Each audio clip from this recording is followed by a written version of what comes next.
Hi friends, ஒரு நிமிஷம் skip பண்ணாதீங்க.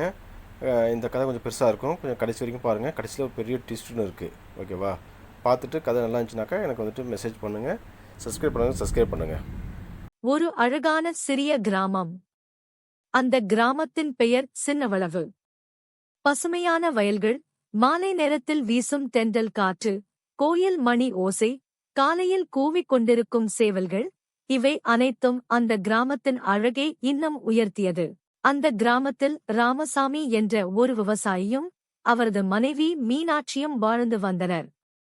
இருவரும் மிகவும் நல்ல மனம் கொண்டவர்கள்.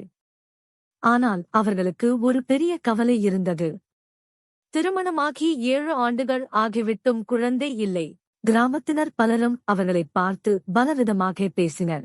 இவ்வளவு ஆண்டாகியும் குழந்தை இல்லையாம், வீட்டுக்கு வாரிசு இல்லாமல் என்ன பயன் என்று பேசிக்கொண்டே இருந்தனர். அந்த வார்த்தைகள் மீனாட்சியின் மனதை தினமும் காயப்படுத்தின. இரவு நேரங்களில் அவர் அமைதியாக அழுவார். ராமசாமி அவரை ஆறுதல் கூறுவார். கடவுள் நமக்காக ஏதோ நல்லதை வைத்திருப்பார், கவலைப்படாதே என்று சொல்லுவார். ஒரு நாள் அவர்கள் அருகிலிருந்த பெரிய அம்மன் கோவிலுக்கு சென்று மனமார பிரார்த்தனை செய்தனர். எங்களுக்கு ஒரு குழந்தை கொடு அம்மா. ஆண் குழந்தையா பெண் குழந்தையா என்பது எங்களுக்கு முக்கியமில்லை, நல்ல மனசு கொண்ட குழந்தை கிடைத்தால் போதும் என்று கண்ணீர் மல்க வேண்டினர். அதிசயமாக சில மாதங்களில் மீனாட்சி கர்ப்பமாக இருந்தார். அந்த செய்தி கிராமமெங்கும் பரவியது. எல்லோரும் வாழ்த்தினர். ஆனால் சிலர் மட்டும் வேறு விதமாக பேசினர்.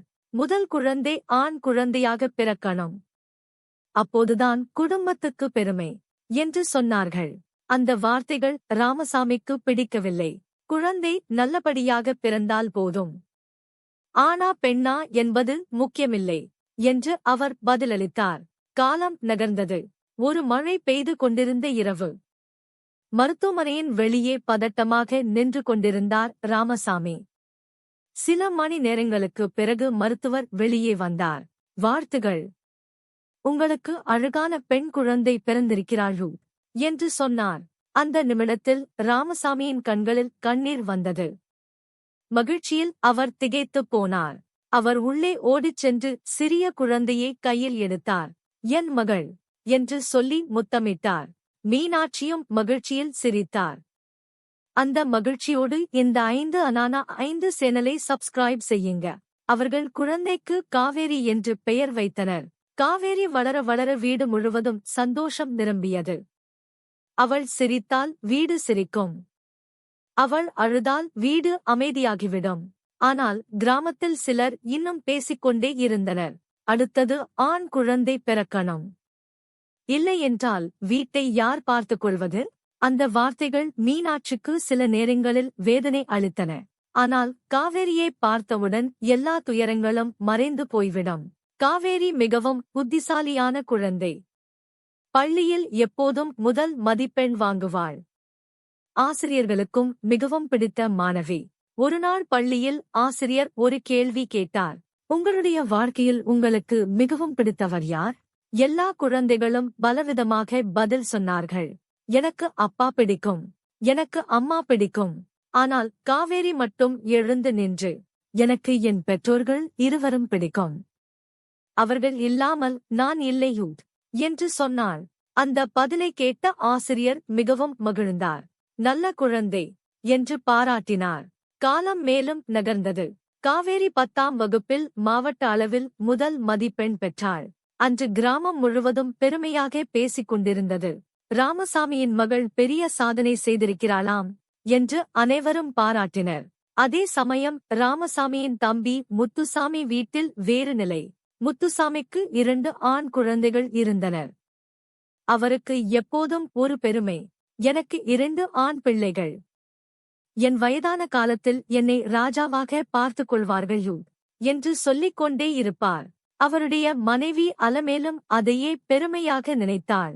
அவர்கள் காவேரியை பார்த்து சில நேரங்களில் குறைத்து பேசுவார்கள்.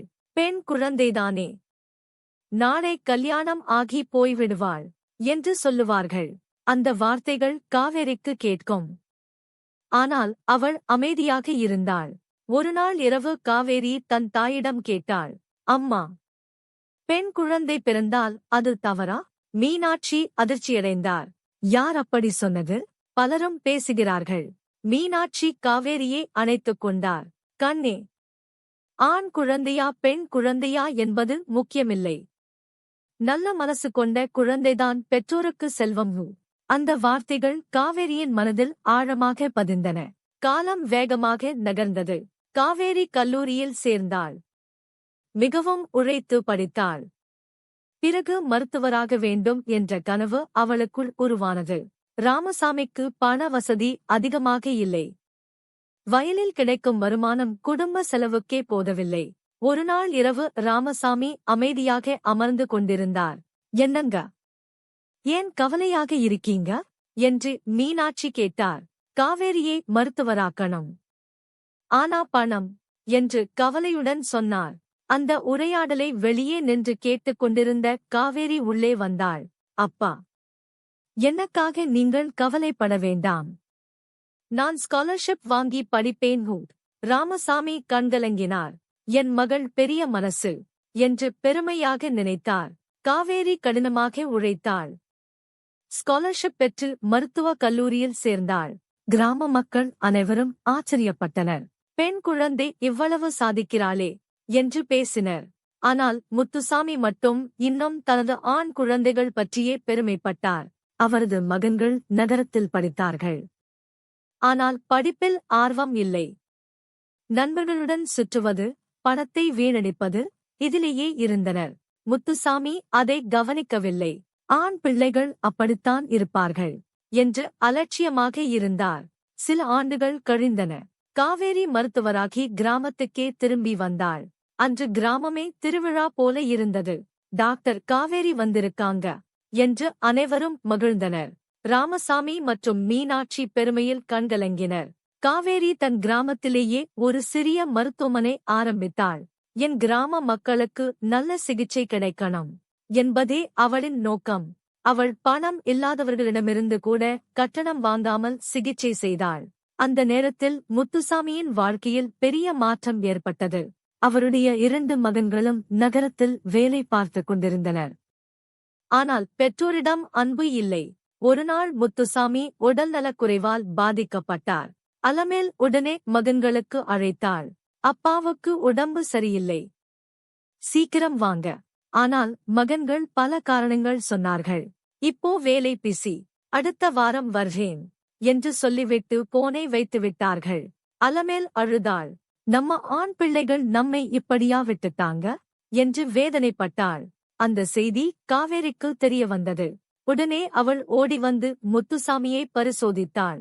பயப்பட வேண்டாம் மாமா, நான் இருக்கேன் என்று ஆறுதல் கூறினாள். அடுத்த சில நாட்கள் காவேரி அவரை தன் தந்தையைப் போல கவனித்தாள். மருந்து கொடுத்தாள், சாப்பாடு பார்த்து கொண்டாள். இரவு முழுவதும் தூங்காமல் கவனித்தாள். அதை பார்த்து அலமேலின் மனம் உருகியது. ஒருநாள் அவள் அழுதபடி காவேரியிடம் சொன்னாள். கண்ணே, நாங்கள் எப்போதும் ஆண் பிள்ளைதான் பெரிய செல்வம் என்று நினைத்தோம். ஆனா இன்று எங்களை காப்பாற்றுவது நீ. காவேரி சிரித்தாள். பெற்றோருக்கு அன்பு கொடுக்கும் குழந்தைதான் நல்ல குழந்தை அத்தை. அது ஆணா பெண்ணா என்பது முக்கியமில்லை. அந்த வார்த்தைகள் அலமேலின் மனதை உலுக்கியது. சில நாட்களில் முத்துசாமி நலம் பெற்றார். ஒருநாள் அவர் ராமசாமியிடம் வந்து கண்ணீர் மல்க சொன்னார். அண்ணா, நான் வாழ்க்கை முழுக்க தவறாக நினைத்தேன். ஆண் பிள்ளைகள்தான் வயதான காலத்தில் பெற்றோர்களை காப்பாற்றுவார்கள் என்று பெருமைப்பட்டேன். ஆனா இன்று என் உயிரை காப்பாத்தியது உங்க மகள். ராமசாமி அமைதியாக சிரித்தார். குழந்தைகளுக்கு நல்ல மனசு இருந்தால் போதும் தம்பி. அன்று முதல் முத்துசாமியின் எண்ணம் மாறியது. அவர் எங்கு சென்றாலும் காவேரியை பற்றியே பெருமையாக பேசினார். பெண் குழந்தை வீட்டின் விளக்கு என்று சொல்ல ஆரம்பித்தார். காலம் மீண்டும் நகர்ந்தது. காவேரிக்கு திருமணம் நடந்தது. நல்ல மனசு கொண்ட அருண் என்ற இளைஞரை திருமணம் செய்தாள். திருமணத்திற்குப் பிறகும் காவேரி தன் பெற்றோர்களை மறக்கவில்லை. அவள் தினமும் அவர்களை பார்க்க வந்தாள். மருந்து வாங்கித் தந்தாள். வயலில் வேலை செய்ய விடாமல் பார்த்து கொண்டாள். ஒருநாள் ராமசாமி மீனாட்சியிடம் சொன்னார். நமக்கு பெண் குழந்தை பிறந்தது நம்ம வாழ்க்கையின் பெரிய ஆசீர்வாதம். மீனாட்சி சிரித்தார். ஆம், கடவுள் நமக்கு தங்கம் மாதிரி மகளை கொடுத்திருக்கிறார். அந்த நேரத்தில் காவேரி உள்ளே வந்தாள். என்ன பேசிக்கிறீங்க என்று சிரித்தாள். ராமசாமி அவளை அருகில் அழைத்தார்.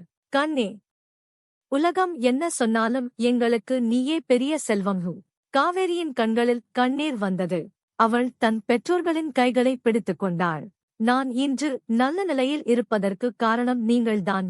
அன்று அந்த வீட்டில் அன்பு மட்டுமே இருந்தது. அதே கிராமத்தில் வாழ்ந்த மக்கள் அனைவரும் ஒரு பெரிய உண்மையை புரிந்து கொண்டனர். ஆண் குழந்தை பெற்றால் மட்டுமே பெருமை இல்லை, பெண் குழந்தை பெற்றால் சுமை இல்லை. பெற்றோருக்கு உண்மையான அன்பு காட்டும் குழந்தைதான் உண்மையான செல்வம். ஒருநாள் கிராம பள்ளியில் விழா நடந்தது. அந்த விழாவில் காவேரியை சிறப்பு விருந்தினராக அழைத்திருந்தனர். பள்ளி மாணவர்களிடம் பேசும்படி ஆசிரியர் கேட்டார். காவேரி மேடையில் நின்று பேச ஆரம்பித்தாள். நான் இந்த கிராமத்தில் பிறந்த ஒரு சாதாரண பெண் குழந்தை. ஆனால் இன்று நான் மருத்துவராக நிற்கிறேன் என்றால் அதற்கு காரணம் என் பெற்றோர்கள் என்னை நம்பியதுதான். சிலர் இன்னும் ஆண் குழந்தை பெரியது என்று நினைக்கிறார்கள். சிலர் பெண் குழந்தையை குறைத்து நினைக்கிறார்கள். ஆனால் ஒரு உண்மை மட்டும் மறக்கக்கூடாது. குழந்தையின் மதிப்பு அதன் பாலினத்தில் இல்லை, அதன் மனதில் இருக்கிறது. பெற்றோர்களை மதிக்கும் குழந்தை எப்போதும் உயர்ந்த குழந்தையும். அவளின் பேச்சைக் கேட்ட அனைவரும் கைதட்டினர். முன் வரிசையில் அமர்ந்திருந்த ராமசாமி மற்றும் மீனாட்சி பெருமையில் கண்கலங்கினர். அந்த நாள் முதல் அந்த கிராமத்தில் ஒரு நல்ல மாற்றம் ஏற்பட்டது. பெண் குழந்தை பிறந்த வீடுகளில் மக்கள் சோகப்படாமல் மகிழ ஆரம்பித்தனர். காவேரி மாதிரி நம்ம குழந்தையும் பெரிய ஆளாக வேண்டும் என்று ஆசைப்படத் தொடங்கினர். பல வருடங்கள் கழிந்தன. ராமசாமி வயதானார். நடக்கக்கூட சிரமமாக இருந்தது. ஒருநாள் இரவு அவருக்கு உடல்நிலை மோசமானது. காவேரி உடனே வந்தாள். முழு இரவும் தந்தையின் அருகில் அமர்ந்து கவனித்தாள். அந்த நேரத்தில் ராமசாமி மெதுவாக பேசினார். கண்ணே, சொல்லுங்க அப்பா, நான் வாழ்க்கையில் பெரிய பணக்காரன் இல்ல, பெரிய வீடு கட்டல. ஆனா உன்னை மாதிரி மகளை பெற்றது என் வாழ்க்கையின் மிகப்பெரிய செல்வம். காவேரி அழுதாள்.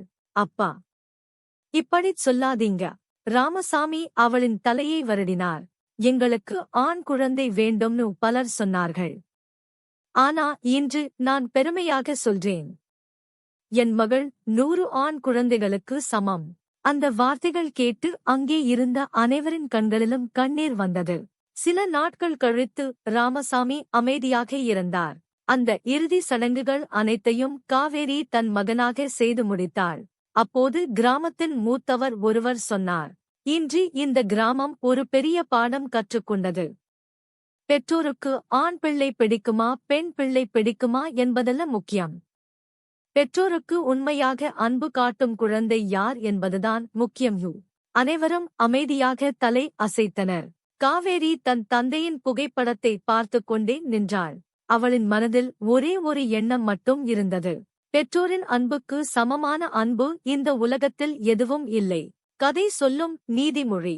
பெற்றோருக்கு ஆண் குழந்தையோ பெண் குழந்தையோ முக்கியமல்ல, அவர்களை அன்புடன் மதித்து வயதான காலத்தில் ஆதரவாக நிற்கும் குழந்தைதான் உண்மையான செல்வம்.